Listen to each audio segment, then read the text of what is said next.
my Prime Minister, Shri Narendra Modi ji, and 1.3 billion Indians, including more than 185 million Muslim brothers and sisters. Our Muslim brothers and sisters are a microcosm of the diversity of India. They speak Tamil and Telugu, Malayalam and Marathi, Bangla and Bhojpuri, and any of the numerous languages of India. They have diverse culinary tastes, myriad choices of traditional attire, and they maintain strong cultural and linguistic heritage of the regions they love and they have lived for generations. They practice their respective beliefs and live in harmony with each other and with their non-Muslim brethren. It is this appreciation of diversity and coexistence that has ensured that very few Muslims in India have fallen prey to the poisonous propaganda of radical and extremist ideologies. Your Highness and Excellencies, 2019 is indeed a very special year. In this year, the OIC is celebrating its Golden Jubilee, the United Arab Emirates is celebrating Year of Tolerance, and India is celebrating the 150th birth anniversary of Mahatma Gandhi, a global symbol of truth and non-violence.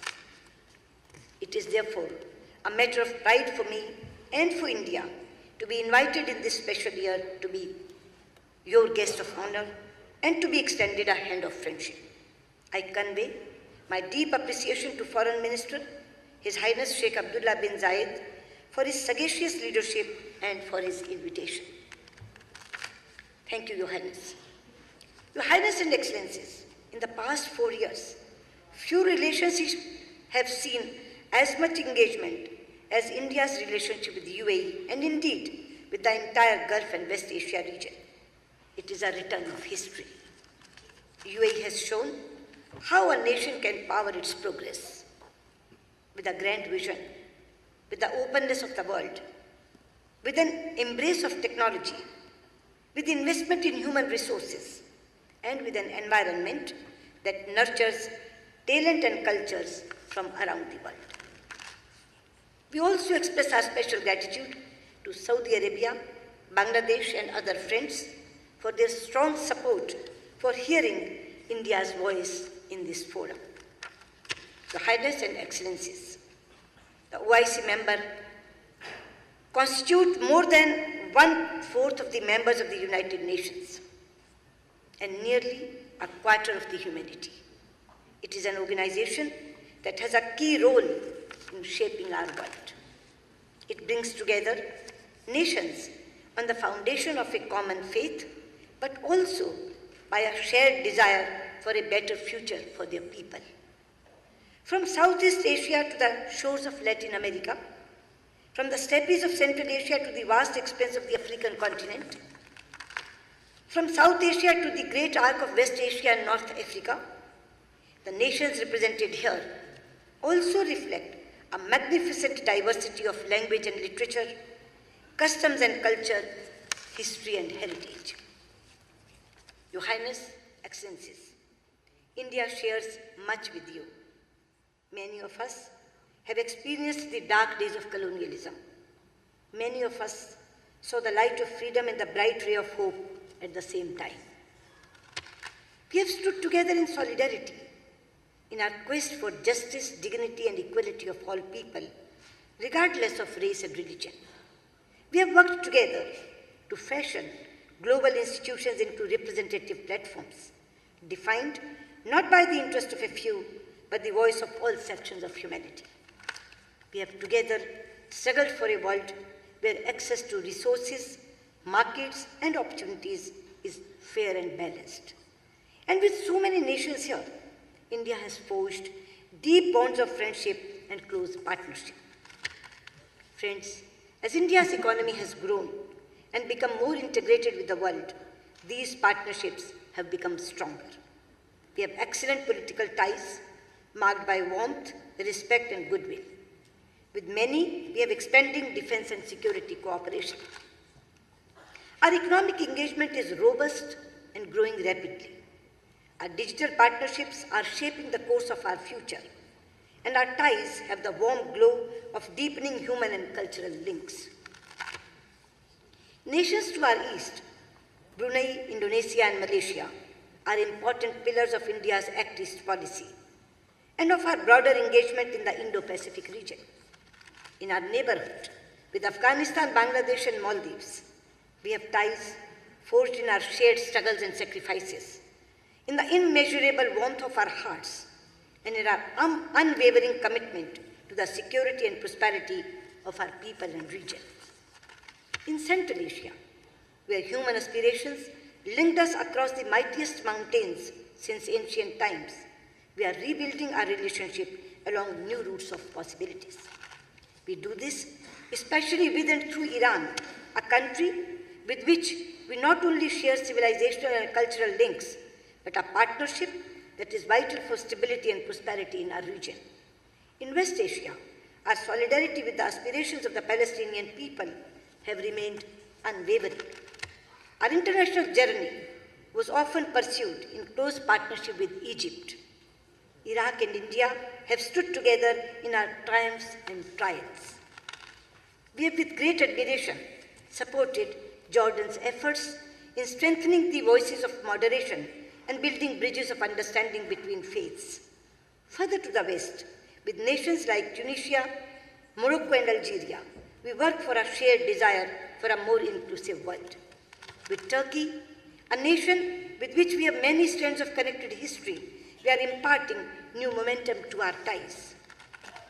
Our many friends from Africa are here. It is a friendship of deep emotional bond that comes from shared struggle for freedom and for a voice and a place in the world. Today, on the foundations of that extraordinary heritage, India and Africa have launched a new partnership of prosperity in the dynamic African continent. And here in our neighborhood of the Gulf region, our relationships are as old as time. The tides of Arabian seas have carried forth our timeless links of trade, culture, and religions. Presently, the Gulf region is our largest market, supplier of energy, and source of remittances. More than 8 million Indians living in the region are the 8 million vibrant threads of this partnership. But now our relationship is much more than that. Thanks to the extraordinary effort and attention by Prime Minister Narendra Modi and the leadership of the region. It is an indispensable strategic and security partnership and a natural economic partnership of immense value to our nations and for our shared region. Your Highness and Excellencies, today we all live in a world of sweeping changes and multiple challenges that happen but rarely in history. We see global shifts in power. The center of gravity of the global economy is moving to Asia. The international order we are familiar with is changing. Freedom, opportunities, connectivity, health, education, and prosperity are more widespread than ever before. The time it takes nations to lift people out of poverty is getting shorter. Digital revolution has created unprecedented opportunities to empower people and transform our economies. We have affordable and accessible technologies that give us hope for a sustainable energy future. Yet, we also live on the edge of uncertainties. Tensions, turbulence, disputes, violence, dislocation, displacement are also at a high. Conflicts within and between societies are rising. We are also seeing the human and economic costs of climate change. And we are witnessing the terrible daily destruction in senseless terrorist violence. It is destroying lives, destabilizing regions, and putting the world at great peril. The reach of terror is growing. Its lethality is increasing, and the toll it is taking is rising. In the rich diversity of Southeast Asia, in West Asia and the Gulf, in North Africa and Sahel region, in Europe and North America, in Afghanistan, Bangladesh, and India, we see the terrible face of terror. Excellencies and Your Highness, terrorism and extremism bear different names and labels. It uses diverse causes, but in each case, It is driven by a distortion of religion and a misguided belief in its power to succeed. The fight against terrorism is not a confrontation against any religion. It cannot be. Just as Islam literally means peace, none of the 99 names of Allah mean violence. Similarly, every region in the world stands for peace, compassion, and brotherhood. There is a verse in the Holy Quran which says, La ikra fi ad-din. Let there be no compulsion in religion. There is another surah, Al-Hujurat, which says, O mankind, we created you from a single pair of male and female, and made you into nations and tribes, so that you may know one another, not that you may despise one another. Similarly, the same message was given by the founder, Guru of Sikhism, Guru Nanak Dev Ji, when he says, and I quote, Awwal Allah noor upaya, kudrat ke sab bande, ek noor te sab jag upjya, kaun pale ko mande.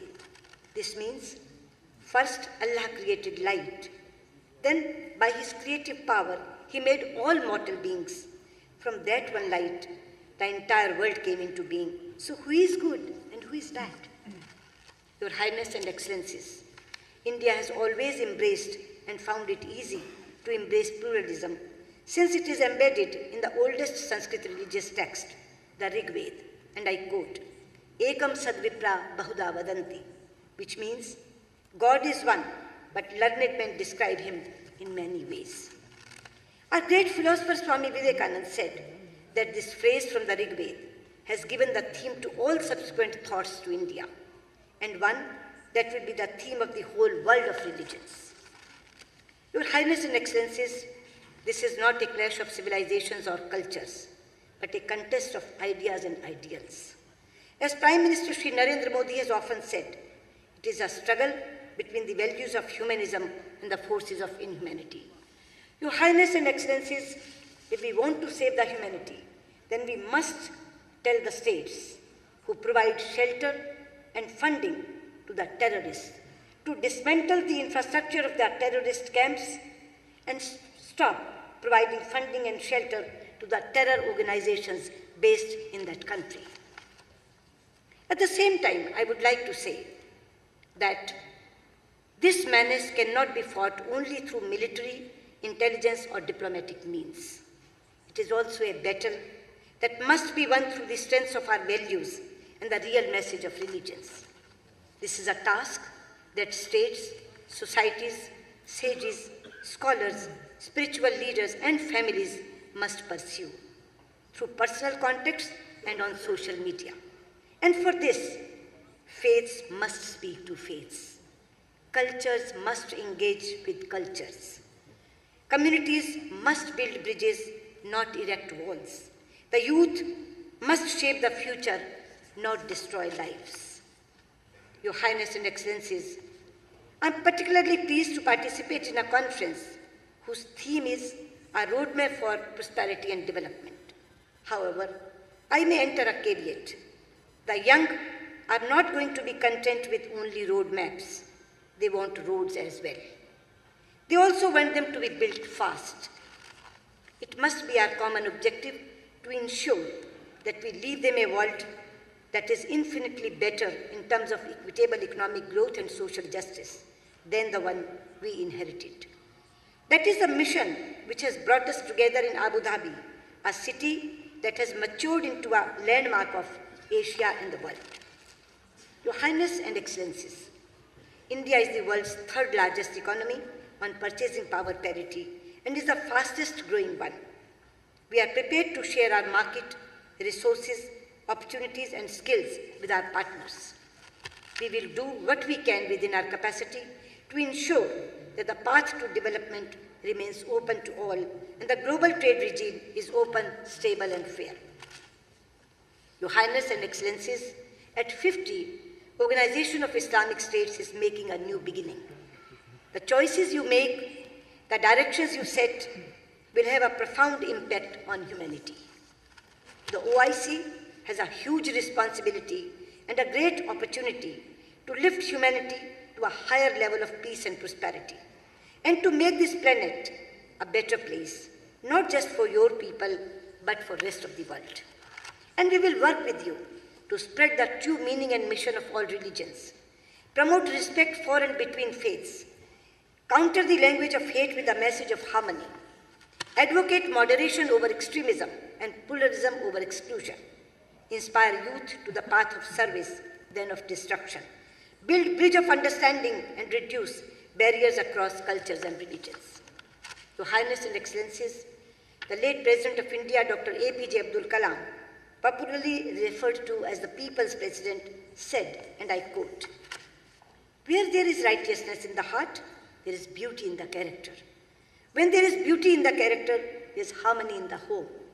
When there is harmony in the home, there is order in the nation. When there is order in the nation, there is peace in the world." Your Highness and Excellencies, I come from the land of Mahatma Gandhi, where every prayer ends with the call for Shanti, that is, peace for all. I convey our best wishes, our support, and our solidarity in your quest for stability, peace, harmony, economic growth, and prosperity for your people and the world. Thank you. Shukran.